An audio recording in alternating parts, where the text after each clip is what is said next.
Ni Goretti Eskalza naiz eta Oiongo Ramiro de Maestu eskolan lan egiten dut haurreskuntzan. Ni Nere Lordui naiz eta Guardiako Victor Tapia eskolan lan egiten dut haurreskuntzan baita ere.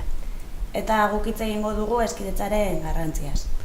Aipatu nahiko genuken lehenengo ideia da, ume bat jaiotzen den momentu beretik, kasu gehienetan jaio aurretik ere, neska edo mutil bezala kontsideratua izaten da, eta kontsiderazio horrek eragina izango du gerora munduarekin harremanduko den era horretan, ez?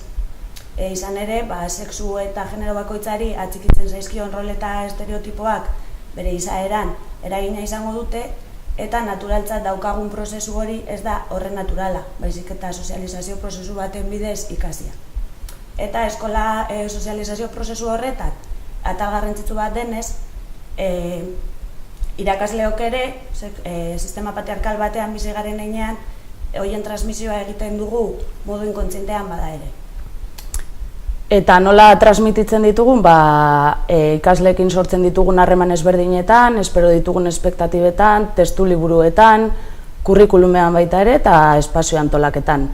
Beraz, irakasleok gure burua sentsibilizatu beharko genuke, prozesu kontziente bat egin eta eskolan esku hartze hezkidetzaile bat sustatu.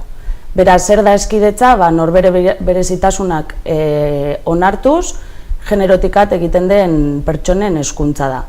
Eta hezkidetzaren paradigma berriak bere baitan hartzen du ez bakarrik generotika testea, baizik eta etnia, kultura edo klase sozialen berezitasunak ere alde batera utzita. Eta modu horretan pertsona guztien garapen integrala lortzea.